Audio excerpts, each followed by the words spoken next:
Generally about 1% of the population has a scoliosis, and perhaps 1/10 of 1% of patients actually needs a treatment for scoliosis. So scoliosis is a condition of the spine where the spine, which is normally fairly straight, begins to curve.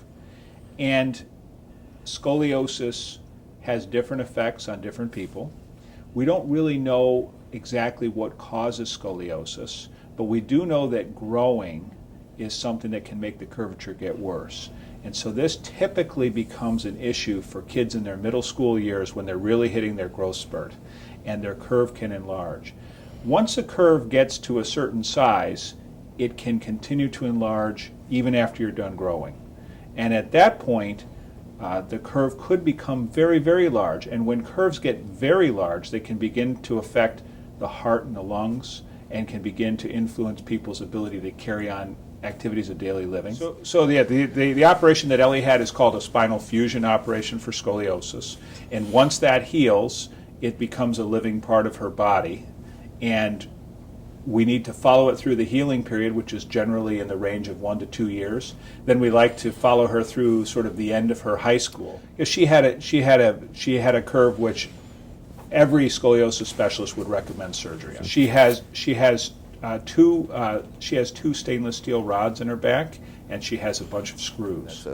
Her spine has a fusion that goes from the T2 bone, which is up near the neck, down to the L1 bone, which is in sort of the middle of your, it's the upper part of your lower back. So that's really 13 vertebrae. In some ways, Elli was typical in that she is a young woman approaching her growth spurt, and about 90% of the patients who require treatment for scoliosis are women. So in that way, she's typical. She's also typical in that having a surgery or having a treatment for her back or coming to the doctor is the last thing on her list of things to do. The other thing, of course, is that she's been very focused on sports, and particularly soccer. She's always been upbeat.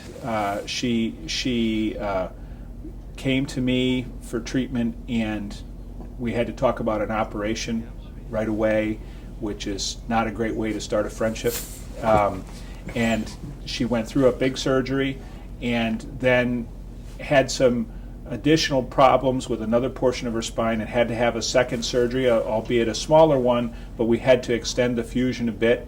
And through that whole time, she sort of had a relentlessly, I'm going to win approach, just anxious to get back to her sport, and just a pleasure to deal with. She's got one of the most remarkable positive attitudes. Well, I've seen some video of her playing soccer, and it's hard to imagine that she could have been more energetic and more aggressive before the surgery than she is now. Seeing the video of what she could do now and the way she's able to compete full speed all the time is very impressive testament to her energy level.